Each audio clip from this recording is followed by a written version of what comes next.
지금부터 내가 해주는 얘기 들어주겠니? 복된 주일날 하나님께서 주시는 은혜의 말씀은 구약성경 룻기서 1장 15절부터 18절까지 말씀이 되겠습니다.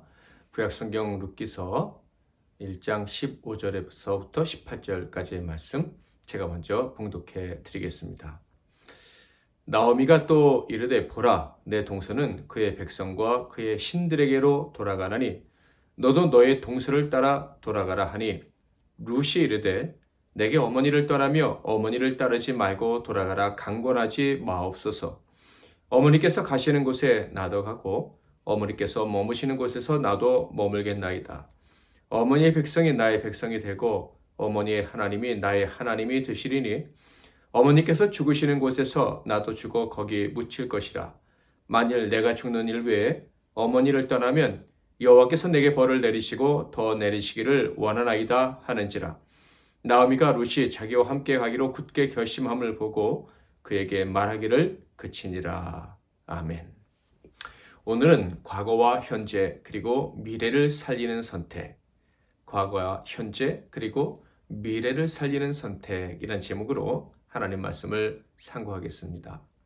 오늘은 가정의 달을 맞이해서 지난주에 이어 가정에서의 사랑의 문제, 특별히 효도의 문제에 대해서 생각하는 시간을 갖도록 하겠습니다.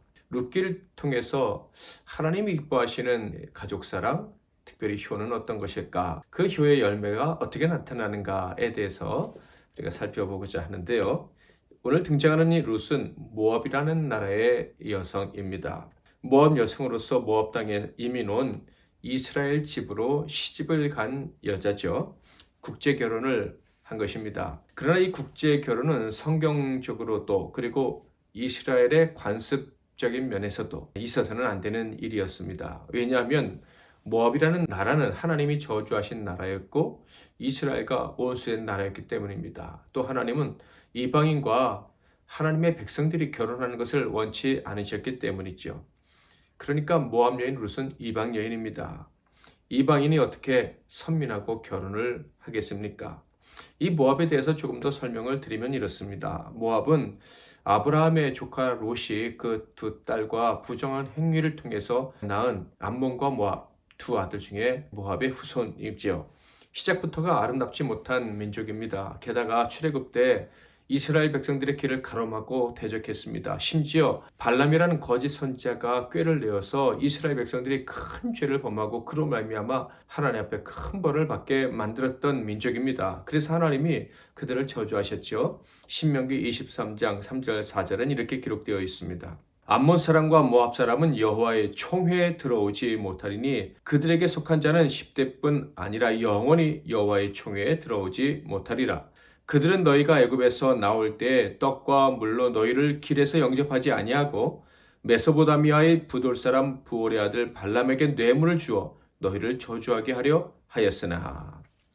그러니까 영원히 저주받은 민족에 속한 한 여인이 성경적인 효도의 모델로 등장했다. 이렇게 생각할 수 있는 장면이 오늘 우리가 읽은 본문의 내용입니다. 아시다시피 우리나라는 옛부터 충효 사상을 강조했습니다. 특히 효에 대한 강조를 했다는 것은 아주 바람직한 일이다. 저는 그렇게 생각을 합니다. 그래서 심청전 같은 이야기도 만들어졌는데 사실 저는 이 효를 가르치는데 아주 유용한 도구이기도 한 심청전이 참 필요하다라고 생각을 하지만 예전에 그 심청전을 볼 때 좀 마음에 들지 않았던 부분이 기억이 납니다. 지금도 좀 마음에 들지 않는데 제일 마음에 들지 않는 부분 중에 하나는 바로 심청이가 자기 아버지를 위해서 목숨을 버렸다 하는 거예요. 물론 어떻게 보면 참 귀한 일이에요. 내용이란 이렇습니다. 아버지가 눈을 뜨려면 공양미 300석을 절에 바쳐야 된다는 승려의 말을 들었습니다. 그 말을 먼저 들은 아버지가 고민하는 모습을 보고 이 심청이가 자기 몸을 팔지요. 뱃사공들이 용왕에게 용왕의 마음을 달래기 위해서 처녀를 바쳐야 되는데 자기의 제물로 판 거예요. 그 대신에 절에 바칠 공양미 300석을 아버지께 갖다 준 것입니다. 그리고 심청이는 물의 신 정도로 불려질 수 있는 용왕에게 바쳐지게 됩니다. 인당수물에 던져진 거죠. 그런데 용왕은 심청이의 효심에 감동해서 심청이를 살려줍니다. 개인적으로 바로 이 부분에서 마음에 들지 않는 게 참 많아요. 먼저 사람의 목숨을 그렇게 쉽게 요구하는 용왕이 심청이에게 감동해서 살려줬다. 이것도 좀 말이 안 되고 웃기다는 생각도 들고요. 또 특별히 아까 말씀드린 것처럼 가장 큰 문제는 아버지를 살리기 위해서 자기의 목숨을 바쳤다 하는 거예요. 아니, 아버지를 살리는 게 아니라 아버지의 눈을 뜨게 하기 위해서 자기 생명을 바쳤다 하는 거예요. 아버지 입장에서는 과연 심청이가 소중할까요? 아니면 자기의 눈이 열려서 앞을 보는 게 더 소중한 가치였을까요? 그것들은 서로 바꾸어도 될 만큼 그런 비슷한 가치를 가지고 있는 것입니까? 심청이는 효심이 깊은 딸입니다. 그러니 심청이의 선택은 효심에서 나온 거다. 이렇게 할 수가 있겠습니다. 그러나 깊이 생각하면 좀 이상한 효라는 생각도 듭니다. 효녀 심청이 입장에서는 자기 생명보다 아버지가 눈 뜨는 것이 더 중요하다고 생각할 수 있을 거예요. 그럴 수 있어요. 그러나 그런 식의 교훈을 자손들에게 가르치기 위해 심청전을 지었다. 이건 좀 뭔가 저긴 거북스럽습니다. 어떻게 목숨과 시력을 같은 무게로 다룰 수가 있겠습니까? 저는 제 딸이 그랬다 그러면 그건 효녀가 아니라고 생각해요. 있을 수가 없는 일이에요. 어떻게 사랑하는 딸 없이 아버지가 혼자 살 수가 있겠습니까? 옛날에는 신체불고 수지 부모라고 머리카락도 상하지 못하게 하는 게 효라고 가르쳤는데 맞지 않잖아요. 인명경시 사상이라고 해도 과언이 아니다 하는 생각마저 듭니다. 성경은요, 반드시 생명은 생명과 비교합니다. 절대로 생명을 다른 것들과 급을 같이 해서 비교하는 일이 없어요. 절대 비교할 수도 없고 대체할 수도 없습니다. 그러므로 우리 성도들은 여기서 한 가지 좀 생각하고 넘어가야 될 것이 있어요. 하나님께서 우리를 구원하시려고 생명을 주셨습니다. 독생자 아들 예수 그리스도를 십자가에 못 박혀 죽게 만들었어요. 이 사실을 믿으십니까? 이것을 믿는다면 하나님이 주시는 구원, 은혜, 그리고 하나님의 희생, 이 모든 것들은 나의 생명과 관련이 있다는 것을 알아야 돼요. 영원히 죽지 않는 생명 말이죠. 그러므로 우리가 하나님의 은혜를 구한다면 영원한 것과 항상 연관되어 있는 은혜가 내려온다는 것을 기억해야 돼요. 그런데 어떤 성도들은 없어질 것들, 돈이나 건강, 인간관계들, 오직 이런 것들만 해결받기 위해서 하나님을 찾는 경우가 있어요. 이거는 진짜 하나님의 은혜를 받는 게 아니라 하나님을 이용하는 것이라고 할 수 있어요. 하나님이 원치 않는 것들을 비교하고 있잖아요. 하나님이 생명을 주셨는데 세상에 썩어질 것들만 구한다. 이거는 하나님의 뜻과 맞지 않는 거예요. 없어질 것 때문에 믿음 생활을 한다거나 없어질 것이 많아졌다고 우리의 믿음이 됐다는 것처럼 생각하면 그건 큰 오산이다 하는 것입니다. 우리가 하나님을 믿고 그의 구원을 받는다면 하나님이 은혜로 주시는 모든 것들은 다 영원한 것임을 반드시 기억해야 할 것입니다. 자, 그렇다면 6기에서 나타나는 효, 하나님이 기뻐하시는 효는 어떤 것이었을까요? 당연히 영원한 가치가 있는 것이었어요. 그래야만 하는 거예요. 이 룻의 효도는 우리 설교 말씀의 제목처럼 과거와 현재 그리고 미래를 다 새롭게 하는 행위였습니다. 심청이처럼 생명을 바쳐 아버지의 눈만 치료하는 그 정도 차원의 것이 아니라는 거예요. 룻은 자신의 인생을 바쳤습니다. 목숨을 바치지 않았지만 거의 비슷하게 자기의 모든 것을 바쳤어요. 어머니를 위해서 바쳤습니다. 그런데 그것이 어머니의 과거와 현재와 미래를 치료했어요. 당연히 이 룻의 과거와 현재와 미래를 고쳤어요. 심지어 죽은 그녀의 남편과 시아버지, 명예도 다 고칠 수 있었습니다. 물론 그녀의 후손의 삶도 새롭게 복되게 만들 수 있었죠. 그러니까 그녀의 효는 참 대단하다 하는 것임을 우리는 미리 생각하고 오늘 말씀을 상고할 필요가 있어요. 자, 본문 말씀 3절부터 5절까지를 한 번 더 자세히 읽어보겠습니다. 나오미의 남편 엘리멜렉이 죽고 나오미와 그의 두 아들이 남았으며 그들은 모압 여자 중에서 그들의 아내를 맞이하였는데 하나의 이름은 오르바요 하나의 이름은 룻이더라.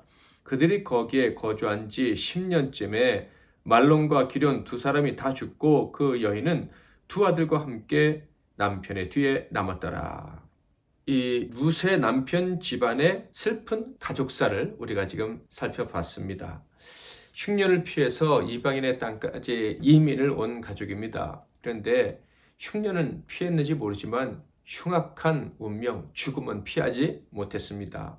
그래서 10년도 안 돼 그 집안의 남자는 하나도 남지 않게 되었어요. 3명 중에서 다 죽고 그 집안의 어머니 아내였던 나오미와 그리고 2 며느리만 남았어요.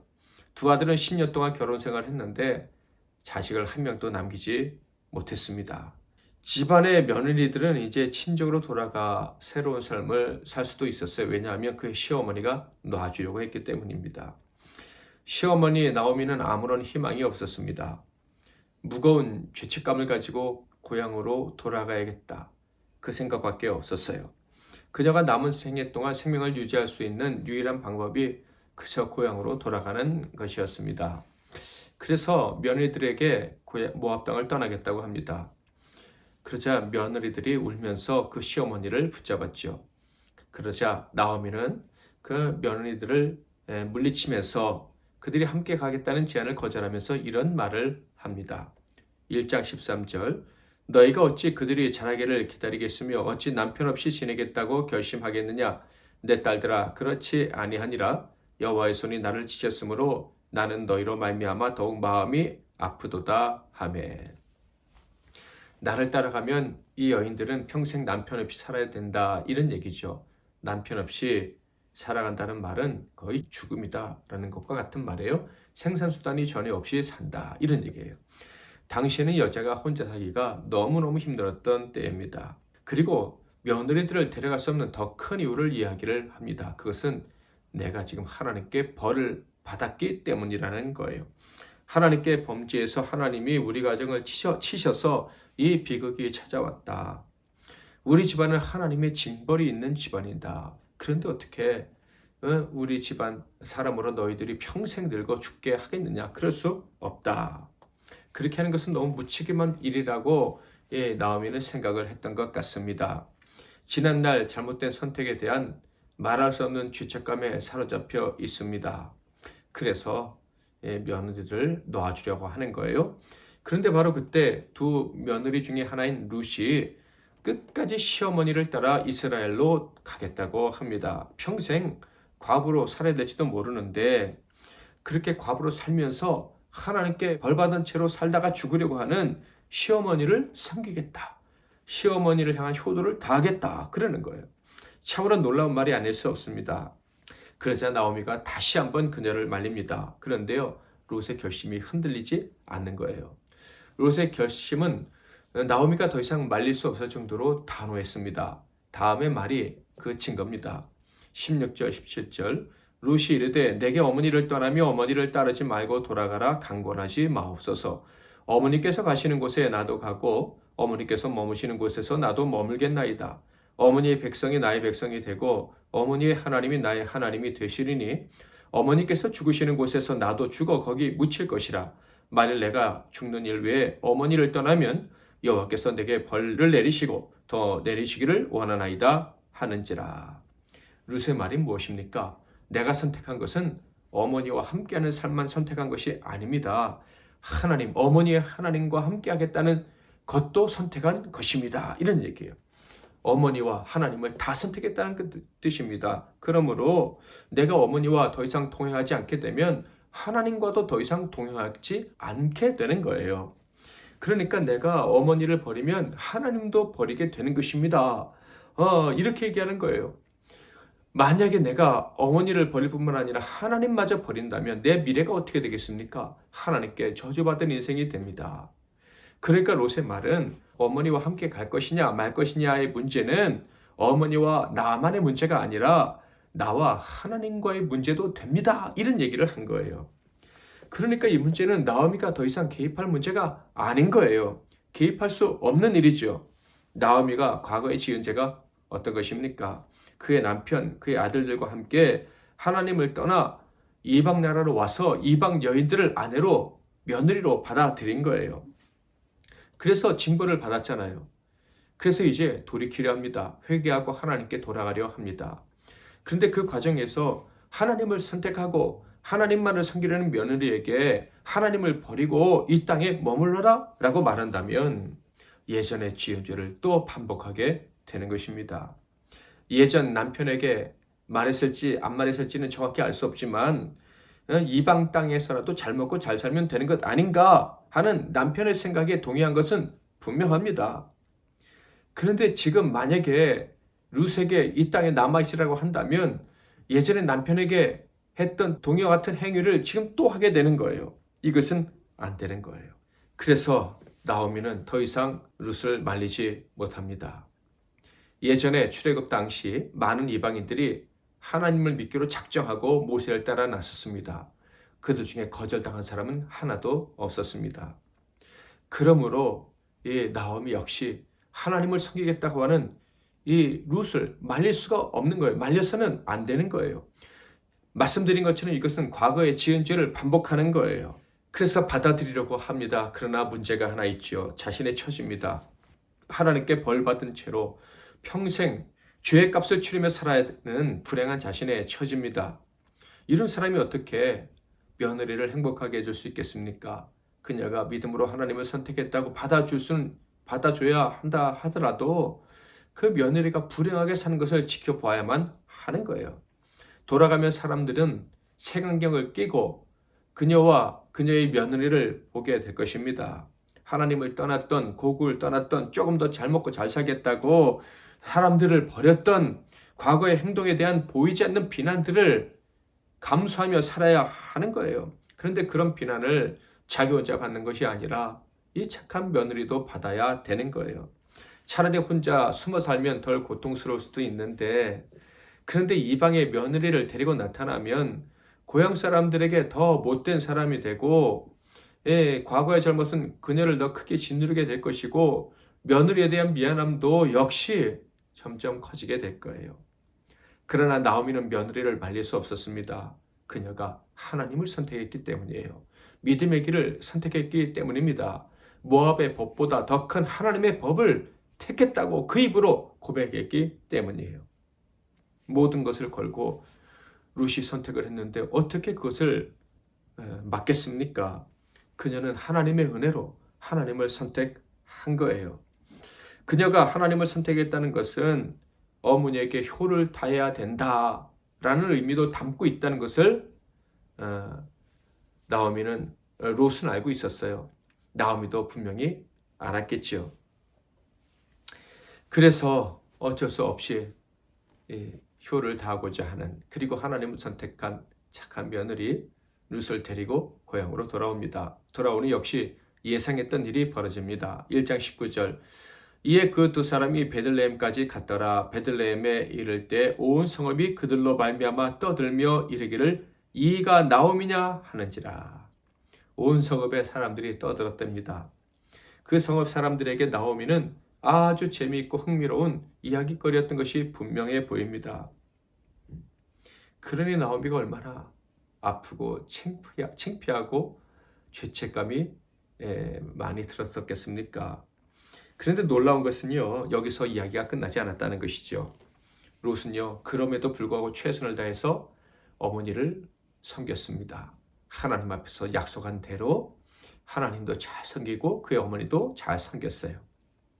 어머니를 살리기 위해 최선을 다했습니다. 어머니를 기쁘시게 해드리기 위해서라면 어머니 어떤 말씀에라도 복종을 했습니다. 그래서 그 결과 롯은 칭찬받는 여인이 됐고요. 유대인의 특별한 관습법에 의해서 결혼도 하게 되고 나오미에게 아들도 안겨주게 되었습니다.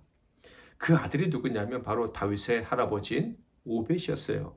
엄청난 일이 벌어졌다는 것을 알 수 있으시겠죠? 룻기 4장 16절 17절을 한번 보겠습니다. 나오미가 아기를 받아 품에 품고 그의 양육자가 되니 그의 이웃 여인들이 그에게 이름을 지어주되 나오미에게 아들이 태어났다 하여 그의 이름을 오벳이라 했는데 그는 다윗의 아버지인 이새의 아버지였더라.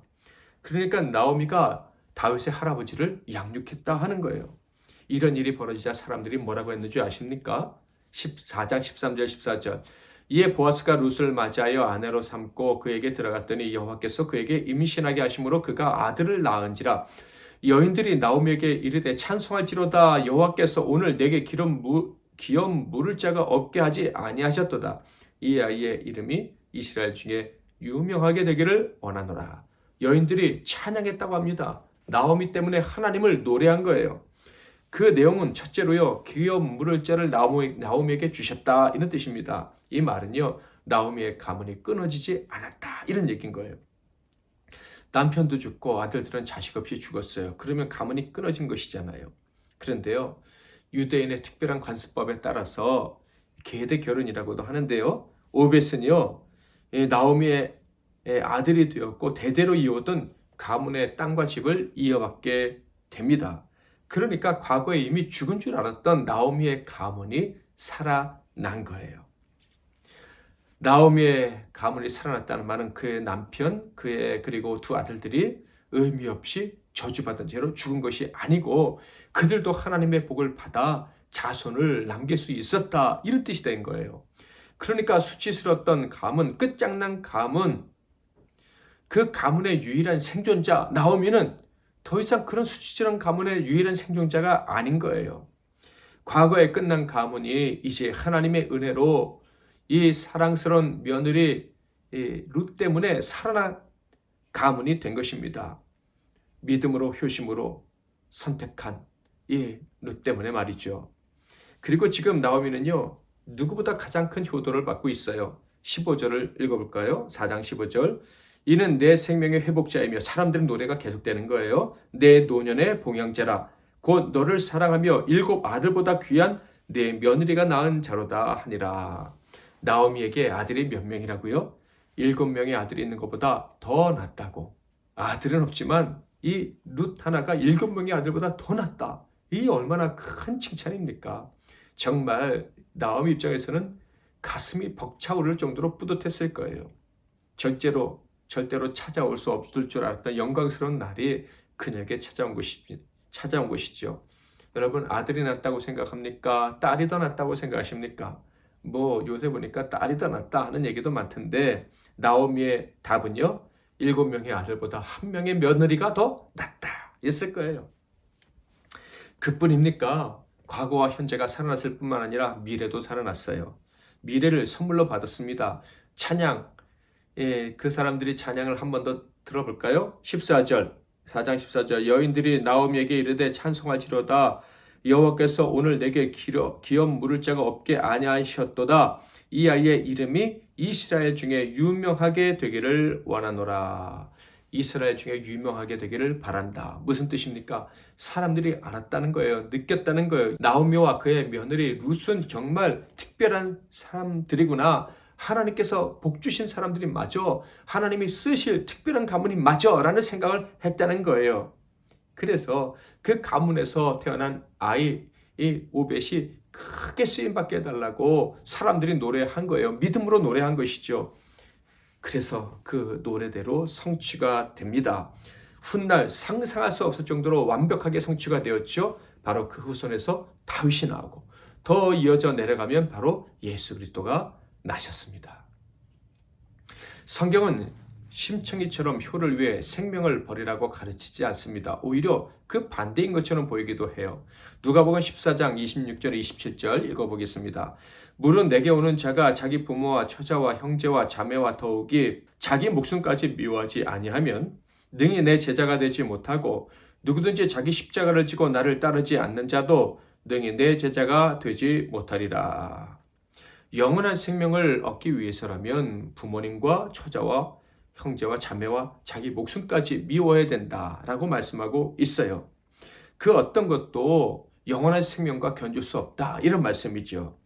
하나님, 곧 믿음의 길을 선택하려면 세상의 소중한 모든 것들을 다 버릴 수 있어야 된다 하는 거예요. 그런데 여러분, 믿음으로 그 영원한 생명을 선택하면, 영원한 생명을 주시는 하나님을 선택하면 어떤 일이 벌어집니까? 다 같이 죽습니까? 천만의 말씀이죠.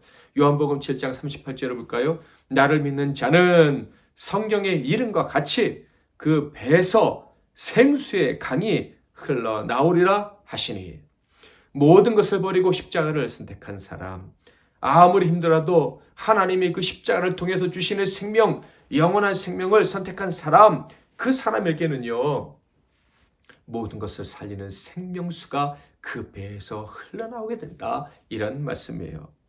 그러니까 정말 하나님을 믿음으로 선택한 사람, 모든 것을 버리고 최고의 가치인 하나님과 그분이 주신 생명을 붙잡은 사람은요, 다른 사람들뿐만 아니라 모든 것을 살리는 생명의 강물이 그 안에서 그 사람에게서 나오게 된다. 그러니까 모든 것을 살리는 거죠. 과거와 현재와 미래를 다 살릴 수 있는 거예요. 하나님의 말씀에 성취되는 것을 경험하게 됩니다. 자손들도 살아나는 것을 보게 돼요. 어떤 말씀입니까? 출애굽기 20장 6절, 나를 사랑하고 내 계명을 지키는 자에게는 천대까지 은혜를 베푸느니라. 하나님을 택한 사람은요, 그 자손 대대로 복을 받는다 하는 말씀입니다. 여러분, 지난주 말씀을 기억하십니까? 여리고성의 라합이 다른 많은 법들 중에서 더 큰 법, 하나님의 법을 선택하자 어떤 일이 벌어졌습니까? 그 가족을 다 살리지 않았습니까? 모압의 여인 룻도 마찬가지였어요. 당장은 앞길이 캄캄했습니다. 이 선택의 결과가 정말 좋으리라는 생각을 할 수 없었어요. 그러나 그녀는 하나님이 살아계심을 믿었습니다. 최고로 불행한 상황에 처해 있었습니다. 그의 하나님을 섬긴다는 시어머니가 저주받아서 희망 없는 모습으로 절망한 채 있습니다. 얼마나 불행한 상황입니까? 그럼에도 불구하고 놀랍게도 이 여인은 선하신 하나님을 믿었어요. 그리고 그 하나님 법 안에서 하나님의 법에 순종하는 삶이 가장 안전하다는 것을 믿었어요. 놀라운 일 아닙니까? 하나님의 은혜인 거예요. 그 믿음을 가질 수 있다는 게 말이죠. 그녀는 그것을 믿었고 그 법을 선택했습니다. 목숨을 걸고 인생을 걸고 선택을 했어요. 그랬더니 그녀에게서 생수의 강물이 흘러나왔어요. 라합처럼 그녀는 그의 어머니를 살렸고 그의 가문을 살리고 그의 후손을 살렸습니다.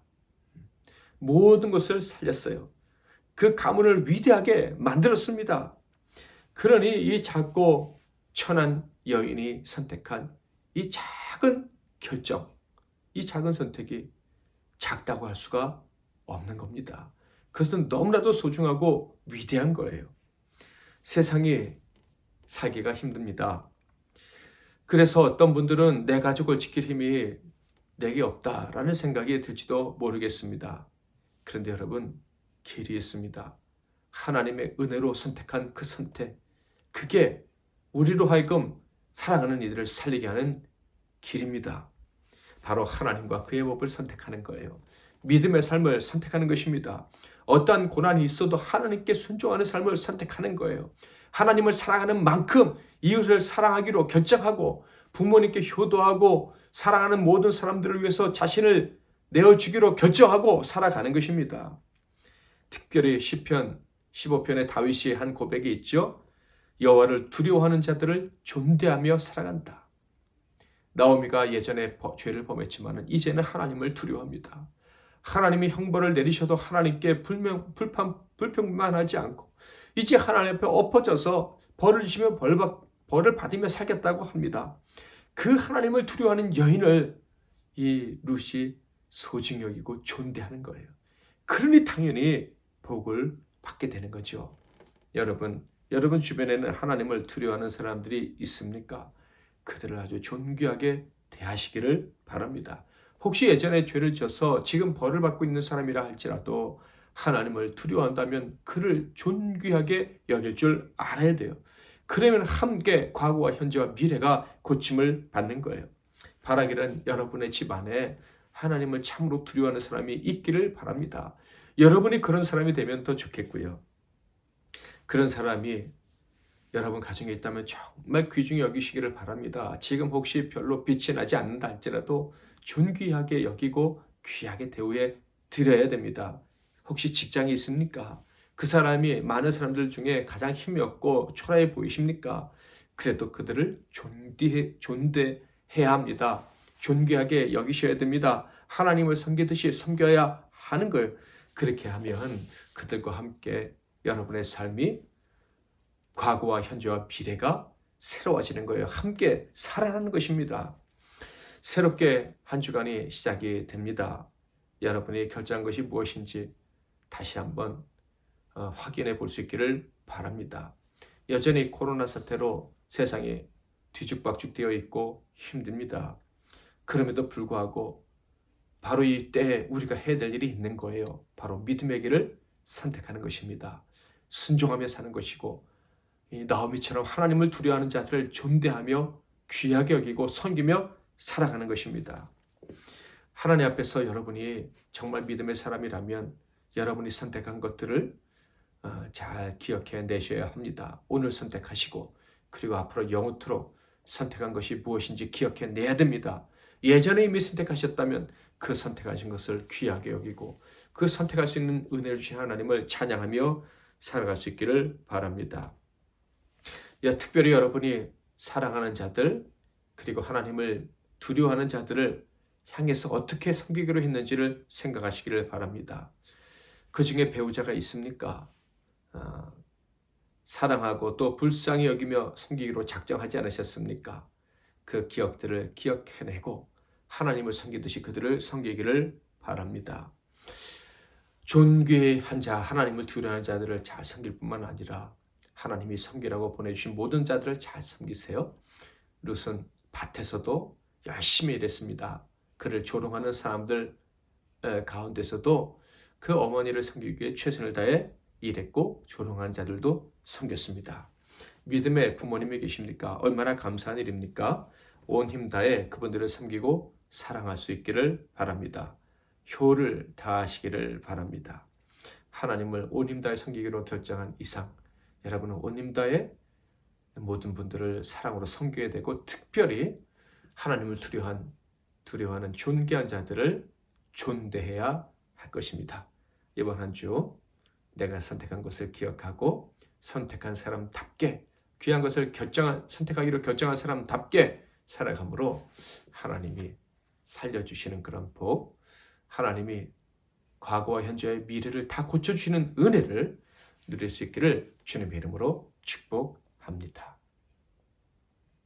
오늘은 특별히 우리 전현수 형제가 원하고 바라고 기도합니다 라는 제목으로 특별 찬양 하나님께 올려드리겠습니다.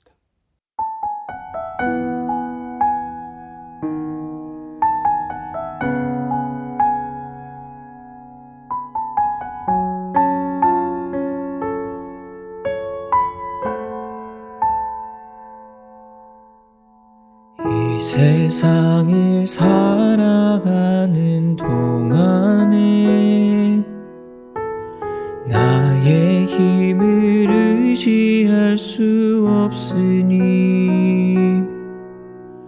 기도하고 낙심하지 말 것을 주께서 참 소망이 되심이라. 하나님의 꿈이 나의 비전이 되고 예수님의 성품이 나의 인격이 되고 성령님의 권능이 나의 능력이 되길 원하고 바라고 기도합니다.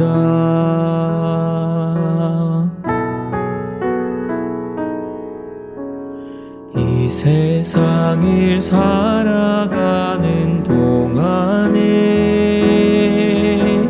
나의 힘을 의지할 수 없으니 기도하고 낙심하지 말 것을 주께서 참 소망이 되심이라. 주의 길을 걸어가는 동안에 세상의 것 의지할 수 없으니 감사하고 낙심하지 말 것을 주께서 참 기쁨이 되심이라. 하나님의 꿈이 나의 비전이 되고 예수님의 성품이 나의 인격이 되고 성령님의 권능이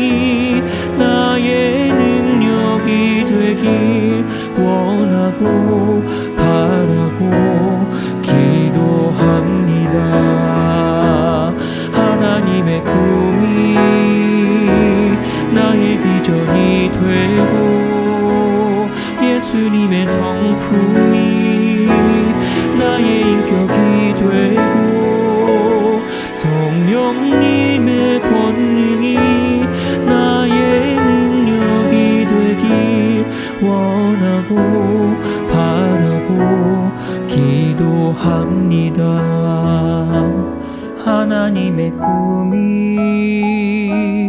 나의 비전이 되고 예수님의 성품이 나의 인격이 되고 성령님의 권능이 나의 능력이 되길 원하고 바라고 기도합니다.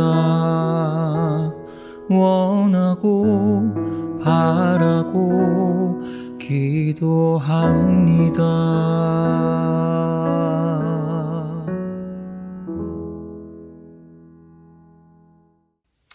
할렐루야, 감사합니다. 기도 제목을 제가 드리겠습니다. 첫째, 주의 법을 선택할 수 있었고 그래서 생명을 나눠주는 삶을 살 수 있게 해주셔서 감사하다고, 이런 복을 주셔서 감사하다는 고백을 먼저 올려드리겠습니다. 두 번째로, 하나님께서 나로 하여금 하나님을 선택할 수 있고 하나님께 복종하고 싶은 이 마음을 주셨음에 기뻐하면서 생명의 강물이 흘러넘치는 삶이 되게 해달라고, 모든 사람이 살아나는 것을 보면서 살게 해달라고 그렇게 될 줄 믿습니다. 선포하면서 기도하겠습니다. 세 번째로는 우리의 믿음과 선택이 우리의 가족뿐만 아니라 코로나19로 고통당하는 이웃들, 나라, 민족, 세계 열방을 살려낼 수 있도록 해달라고, 우리 자신뿐만 아니라 믿음으로 선택한 수많은 사람들의 그 배에서 생수의 강물이 흘러나오는 복을 허락해달라고 기도하겠습니다. 마지막으로 우리 MEC 나눔교회와 그리고 사랑하는 영적인 가족 그리고 믿음의 동력자들을 위해서 그들을 축복하며 기도하겠습니다. 제가 먼저 잠깐 기도하고 여러분 각자 기도하시고 주기도문으로 마치시기를 바랍니다. 기도하겠습니다. 하나님 아버지, 우리는 참으로 무능해서 우리 자신도 지탱하기 어려운 연약한 자들입니다. 그런데 하나님, 이런 연약한 자들에게, 이런 초라한 인생을 살아가는 자인 저에게 하나님을 선택할 수 있는 은혜를 주시니 감사합니다. 믿음의 사람들과 함께하고 싶은 열망을 주시니 감사합니다. 우리의 선택이 우리의 과거와 현재를 고칠 뿐만 아니라 미래를 새롭게 하고 살려내는 선택이 된 줄 오늘 깨닫게 해주시니 또한 감사합니다. 살아날 줄 믿습니다. 우리의 배에서 생수행하기 흘러넘쳐서 많은 사람들을 살려낼 수 있으리라 믿습니다. 믿음으로 기도하고 이제 하나님 주신 승리가 우리의 것이라고 외치며 선포하며 기도하는 종들의 기도를 하나님이 들으시고 이번 한 주간도 복이 넘치는 한 주간이 되게 하시고 평생 하나님의 은혜가 넘치며 복을 누리며 살아가는 종들이 되게 하옵소서. 머리 숙인 종들 한 사람 한 사람 안수해 주시고 그들의 부모님, 그들의 자손들, 배우자, 이웃들이 모두가 다 함께 보호받고 서로가 서로를 하나님을 두려워하는 자로 여겨주고 존대하며 살아가는 복을 누리게 하옵소서. 몸이 약한 자에게 건강 주시고 직장의 문제로, 자녀의 문제로, 부모님의 문제로 눈물 흘리는 모든 종들의 마음을 위로해 주시고 그리고 또 정성껏 하나님께 드린 예물들 기쁘게 받아주셔서 또 11조를 하나님께 드린 걸 하나님이 기억해 주셔서 그들의 창고가 영원히 넘쳐 많은 사람들에게 흘러갈 수 있는 그런 곳간이 될 수 있도록 은혜 베풀어 주옵소서. 계속해서 기도할 때 은혜 주시기를 바라고 예수 그리스도의 이름으로 기도하옵나이다. 아멘.